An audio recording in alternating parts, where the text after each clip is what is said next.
Hello दोस्तों, स्वागत है आपका हमारे चैनल पर। सबसे पहले आप कश्मीर वैली का यह मैप देखिए। टेक्नोलॉजी के साथ इस तरह के 3D मैप निकल आए हैं जिससे बातों को समझना आसान हो जाता है। ये किसी कटोरे की तरह लगता है ना, यानी सेंटर में फ्लैट और साइड्स में ऊंची पहाड़ियां। ऐसे में युद्ध हो, ऊंची पहाड़ी में बैठा पक्ष बेहद लाभ में होता है, क्योंकि नीचे से ऊपर की तरफ निशाना लगाकर आड़ में बैठे दुश्मन को मारना कठिन होता है। लेकिन ऊपर बैठा एक आदमी नीचे हर गतिविधि को निगाह में रखता है। ऊपर बैठे एक बदले नीचे से 20 सैनिक लगते हैं।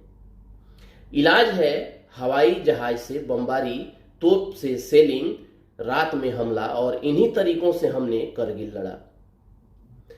प्रोग्रेस बेहद धीमी रही। एटमी ताकत, 3 ट्रिलियन इकोनॉमी भारत को अपनी बोफोर्स और सुखोई से सुसज्जित आधुनिक 14 लाख की भारतीय फौज के साथ 100 से कम पहाड़ जीतने में 5 महीने लगे।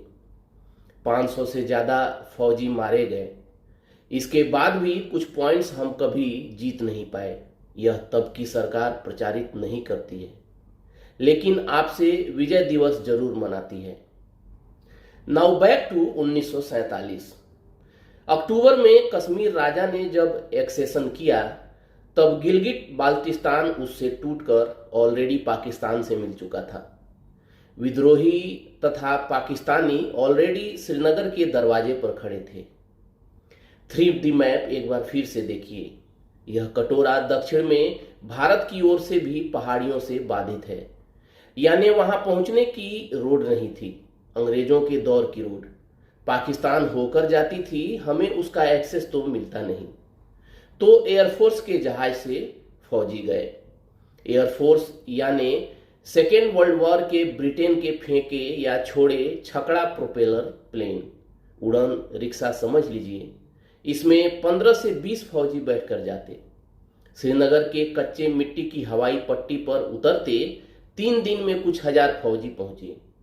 तोप नहीं, टैंक नहीं, हल्के हथियार लेकर श्रीनगर से दुश्मन को भगाना शुरू किया।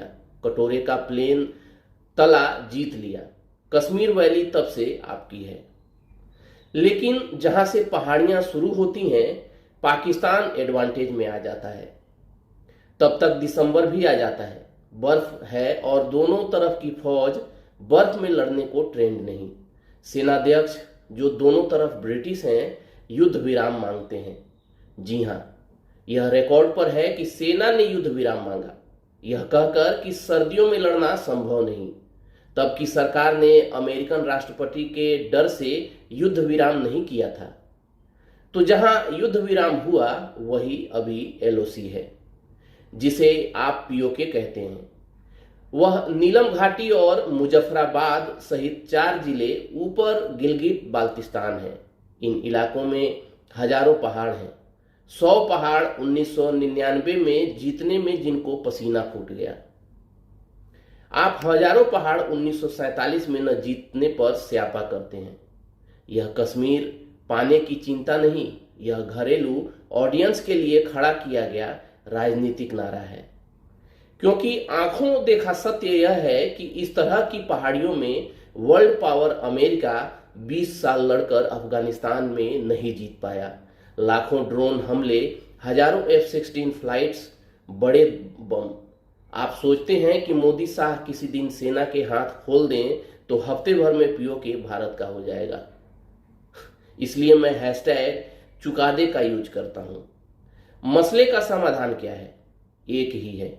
यह 1 साल बाद हो, 10 साल बाद, या 100 या 1000 साल बाद, यही होगा कि LOC बॉर्डर बनेगी। भारतीय कश्मीर कभी पाकिस्तान का नहीं होगा और POK कभी भारत का नहीं होगा। मसला सुलझने पर पाक आर्मी का पाकिस्तान में महत्व घटेगा, तो दो देशों की टेंशन्स रिड्यूज होंगी। Trade, tourism, people to people contact होगा। बॉर्डर वैसे ही इनरेलीवेंट हो जाएंगे जैसे स्विट्जरलैंड और बेल्जियम के बीच हैं। बस कार उठाओ, इस पार उस पार घूमते रहो। यह जब भी होगा भारत पाक की आपसी द्विपक्षीय सहमति से होगा। यहाँ हथियार बेचकर धन और प्रभुत्व कमाने वाला अमेरिका और पाकिस्तान को हमारे लिए दूसरा मोर्चा बनाकर रखने का इच्छुक चीन कभी नहीं चाहेंगे कि शांति हो, समाधान हो।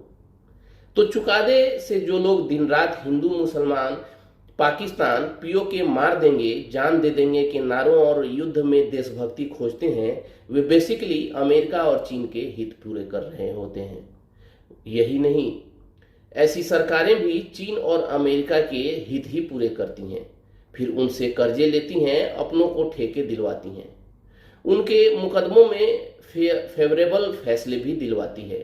अब देशभक्तों से सवाल यह है कि आप किसकी तरफ हैं, भारत के या चीन और अमेरिका के?